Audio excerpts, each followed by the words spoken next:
বাড়ল ডাকসু নির্বাচনে মনোনয়ন সংগ্রহের সময় বুধবার বিকেল 5টা পর্যন্ত নেওয়া যাবে মনোনয়নপত্র। পাঠ্য বই থেকে 7 মার্চের ভাষণ রাখা না রাখা নিয়ে বাকবিতণ্ডা, বাদ দেওয়ার প্রস্তাব নাকচ এনসিসির। সাগরে নিম্নচাপ, দেশের 7 জেলায় দুপুরের মধ্যে ঝড় বৃষ্টির পূর্বাভাস, নদীবন্দরগুলোকে 1 নম্বর সতর্ক সংকেত।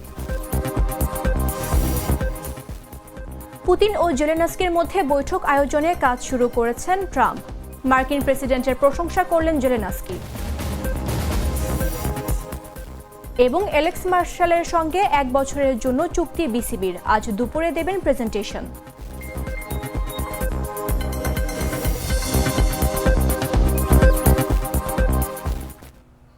আমন্ত্রণ বেলা 11টা নিউজে, আপনাদের সাথে রয়েছে আমি মামদুহা রাইসা।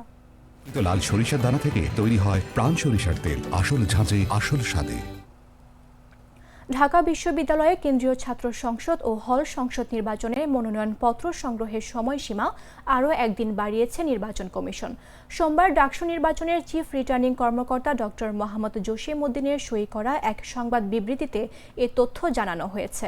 বিবৃতিতে উল্লেখ করা হয়েছে, বিপুল সংখ্যক শিক্ষার্থী মনোনয়নপত্র সংগ্রহের জন্য ভিড় করলে কোনো কোনো হল ও কেন্দ্রীয় দপ্তর থেকে নির্ধারিত সময়ের মধ্যে অনেকে মনোনয়নপত্র সংগ্রহ করতে পারেননি।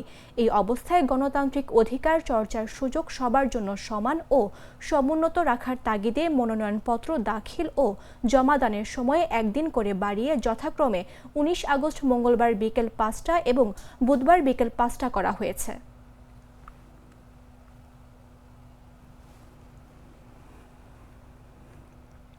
মহান মুক্তিযুদ্ধের প্রাক্কালে বঙ্গবন্ধু শেখ মুজিবুর রহমানের ঐতিহাসিক 7 মার্চের ভাষণ পাঠ্য বই থেকে সরিয়ে দেওয়ার প্রস্তাব নাকচ করে দিয়েছে জাতীয় শিক্ষাক্রম কমিটি। একই সঙ্গে পূর্ণাঙ্গ ভাষণ কাটছাঁট করে সংক্ষিপ্তরূপে পাঠ্য বইয়ে রাখার সিদ্ধান্ত নেওয়া হয়েছে।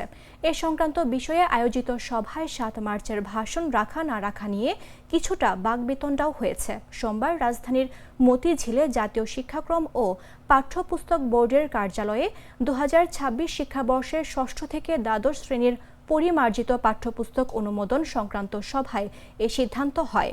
সভায় অংশ নেওয়া জাতীয় শিক্ষাক্রম কমিটির কয়েকজন সদস্যের সঙ্গে কথা বলে জানা যায়, এনসিটিবির পক্ষ থেকে সভায় পাঠ্য বই থেকে বঙ্গবন্ধুর 7 মার্চের ঐতিহাসিক ভাষণ বাদ দেওয়ার প্রস্তাব করা হয়।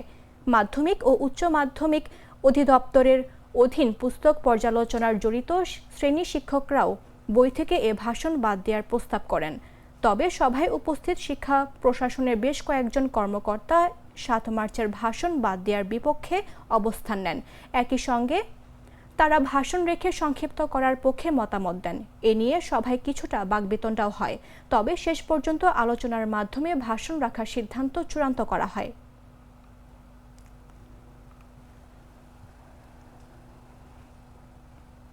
ফরিদপুরের আলফাডাঙ্গায় মধুমতি নদীর পানি বৃদ্ধির ফলে স্বপ্ননগর আশ্রয়ণ প্রকল্প এলাকা তলিয়ে গেছে। গেল 1 সপ্তাহ যাবৎ তারা পানির সঙ্গে যুদ্ধ করে বসবাস করছেন। অনেকেই বাধ্য হয়ে ঘর ছেড়ে অন্যত্র আশ্রয় নিয়েছেন। জলাবদ্ধতার দুর্বিষহ জীবনযাপন করছেন বসবাসরত 250 পরিবার। ভিজে পড়ে যেতে হয়, আবার আসার সময় ভিজে পড়ে আসতে হয়, আমাদের অনেক কষ্ট হয়। দোকান লোকজন আসতেছে না, কিনা অবস্থা আসছে না, আমরা খুব কঠিন বিপদে আছি। পানির জন্য রান্না বান্না করে খাতে পারতেছি না, বুড়ো মানুষ।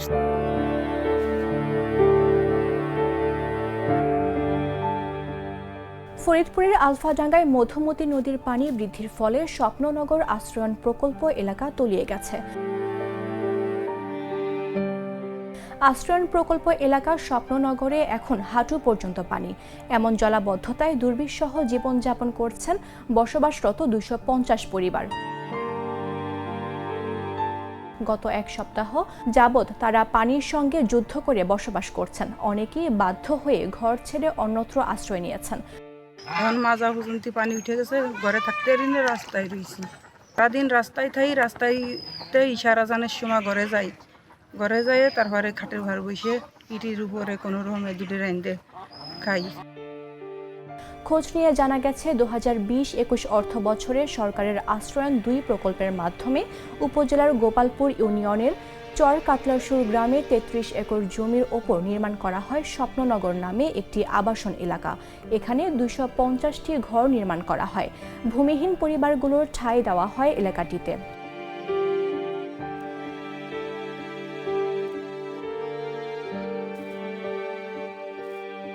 তবে সরকার ঘোষিত উপহারের এই ঘরগুলো নিচু জায়গায় নির্মাণ করাতে পানিতে সেখানকার বাসিন্দারা পানিবন্দী হয়ে পড়ছেন। আমাদের রান্না খাওয়া সব কিছুতেই কষ্ট। আমি ঘরের ভিতরে মেশিন চালাই, মনে করেন সে কাজটাও বন্ধ। মেশিন খাটের উপরে রাখছি, এমনকি ঘরের ভিতরে চোখের উপরে রান্না বাড়াই এই কতদিন যাবৎ করতেছি।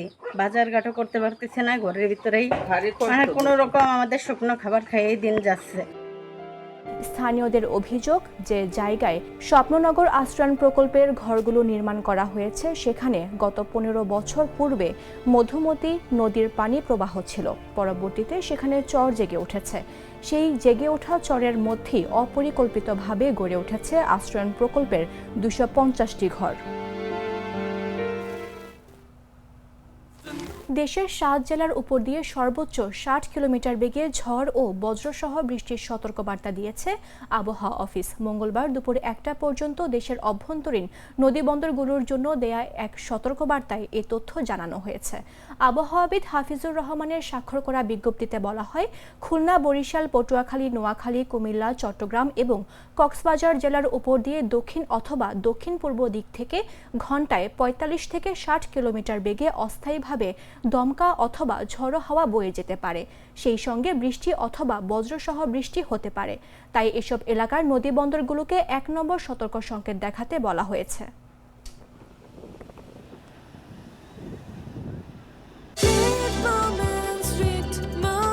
Treat chocolate. Treat moment. Sweet moment. জানাবো আন্তর্জাতিক সংবাদ।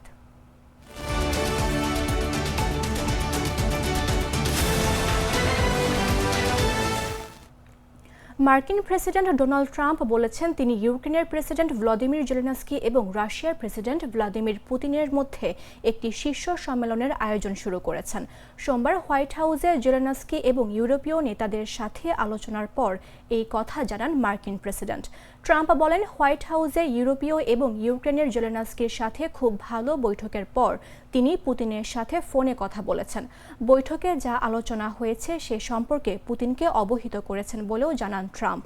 জেলেনস্কির সাথে ট্রাম্পের সোমবারের বৈঠকের পর মার্কিন প্রেসিডেন্ট লিখেছেন, তিনি রাশিয়ার সাথে একটি শান্তি চুক্তির অংশ হিসেবে ইউক্রেনের জন্য নিরাপত্তা নিশ্চয়তা নিয়ে আলোচনা করেছেন, যেখানে ইউরোপ নেতৃত্ব দেবে এবং ওয়াশিংটনের সাথে সমন্বয় করবে। তিনি জেলেনস্কিকে বলেন, রাশিয়ার যুদ্ধ শেষ করার জন্য যে কোনো চুক্তিতে ইউক্রেনের নিরাপত্তা নিশ্চয়তা দিতে যুক্তরাষ্ট্র সাহায্য করবে, তবে প্রতিশ্রুত সহায়তার পরিমাণ এবং তাৎক্ষণিকভাবে স্পষ্ট নয়। জেলেনস্কি এই প্রতিশ্রুতিকে একটি বড় পদক্ষেপ বলে প্রশংসা করেন।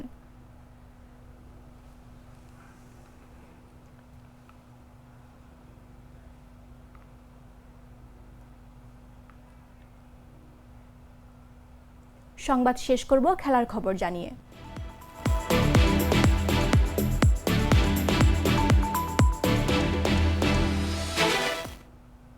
যুক্তরাজ্য পুলিশের সাবেক কর্মকর্তা ও আইসিসি দুর্নীতি দমন সংস্থার সাবেক প্রধান অ্যালেক্স মার্শাল বাংলাদেশের ক্রিকেটের সঙ্গে এক নতুন পরিচয়ে সম্পৃক্ত হতে যাচ্ছেন। এই ইংলিশকে বাংলাদেশ ক্রিকেট বোর্ডের দুর্নীতি রোধে কর্মরত আকর কর্তাদের পরামর্শক হিসেবে নিয়োগ দিয়েছে বোর্ড। সোমবার অ্যালেক্স মার্শাল বাংলাদেশে এসেছেন। সর্বশেষ পরিচালক পর্ষদের সভা শেষে অ্যালেক্স মার্শালকে বিসিবির দুর্নীতি দমন ইউনিট আকর কর্তাদের পরামর্শ দেওয়ার জন্য নিয়োগের কথা জানান এ প্রচার মাধ্যমকে। জানা গেছে, প্রাথমিকভাবে বিসিবি অ্যালেক্স মার্শালের সঙ্গে ১ বছরের জন্য চুক্তি করেছে। তিনি ১ বছর বাংলাদেশ ক্রিকেটকে সকল প্রকার দুর্নীতি মুক্ত করার কাজ তদারক করবেন। জানা গেছে, মঙ্গলবার দুপুর ১:৩০টায় বিসিবির কর্তাদের কাছে নিজের প্রেজেন্টেশন দেবেন অ্যালেক্স। সেখানেই আইসিসি দুর্নীতি দমন সংস্থার এর সাবেক প্রধান জানিয়ে দেবেন তিনি আসলে কি করতে চান, তার লক্ষ্য ও পরিকল্পনাই বা কী।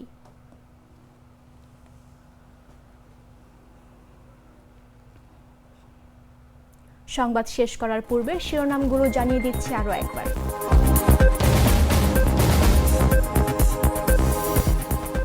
আরও একদিন বাড়ল ডাকসু নির্বাচনে মনোনয়ন সংগ্রহের সময়। বুধবার বিকেল 5টা পর্যন্ত নেওয়া হবে মনোনয়নপত্র। পাঠ্য বই থেকে 7 মার্চের ভাষণ রাখা না রাখা নিয়ে বাকবিতণ্ডা। বাদ দেওয়ার প্রস্তাব নাকচ এনসিসির। সাগরে নিম্নচাপ, দেশের 7 জেলার দুপুরের মধ্যে ঝড় বৃষ্টির পূর্বাভাস। নদীগুলোকে 1 নম্বর সতর্ক সংকেত। পুতিন ও জেলেনস্কির মধ্যে বৈঠক আয়োজনে কাজ শুরু করেছেন ট্রাম্প। মার্কিন প্রেসিডেন্টের প্রশংসা করলেন জেলেনস্কি।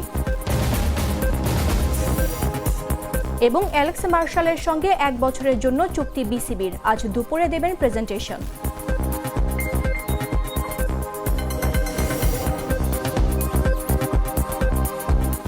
দর্শক, এই ছিল এখনকার মতো। প্রতি মুহূর্তে সর্বশেষ খবর জানতে ভিজিট করুন jagonews24.com। এছাড়া ফলো করুন আমাদের ভেরিফাইড ফেসবুক পেজ এবং সাবস্ক্রাইব করুন জাগো নিউজের ইউটিউব চ্যানেল। ধন্যবাদ সবাইকে।